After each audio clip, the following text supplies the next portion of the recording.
আজি চিংকি আঠমঙলা আৰু এয়া আঠমঙলাত দৰাৰ ফ্ৰেণ্ডছ ভায়েকে আহিছিলে আৰু এয়া অকণমান মই ভিডিঅ' কৰিছিলোঁ।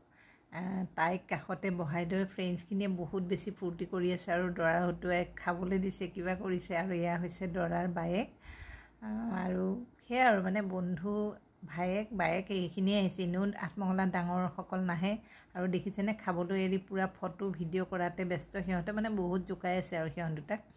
সেয়া আৰু আমাৰ পৰিয়ালৰ মানুহখিনি আছে আৰু সেয়া বেলেগ মানুহ তেনেকৈ মানে দূৰৰখিনিতো আহিব নোৱাৰে আৰু ওচৰত থকাখিনি আহিছোঁ।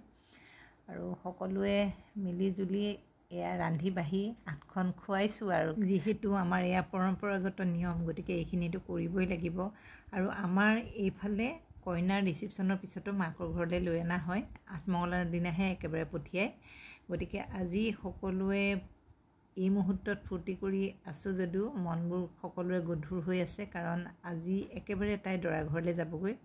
অৱশ্যে দৰা ঘৰ গুৱাহাটীতে, বেছি দূৰো নহয়, 15-20 মিনিটৰ বাট। তথাপিও আৰু দিয়কচোন, এয়া তাই যাবলৈ ওলাইছে। ওচৰত হ'লেও আন এখন ঘৰলৈ ওলাই যোৱাৰ দুখটোতো থাকিবই নহয় জানো, প্ৰত্যেকজনী ছোৱালীয়ে দুখ লাগে। আমাৰো মানে এয়া একদম মন সকলোৰে বেয়া লাগি আছে আৰু, কিন্তু উপায় নাই, তাইক দেখুৱাই কোনেও কান্দা নাই, মানে মনটো ডাঠ কৰি ৰাখিছোঁ আৰু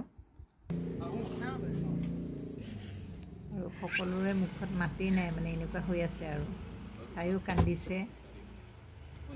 এয়া চাওকচোন, ভিডিঅ'টো ইমানখিনি আছিলে, শেষলৈকে চালে ধন্যবাদ।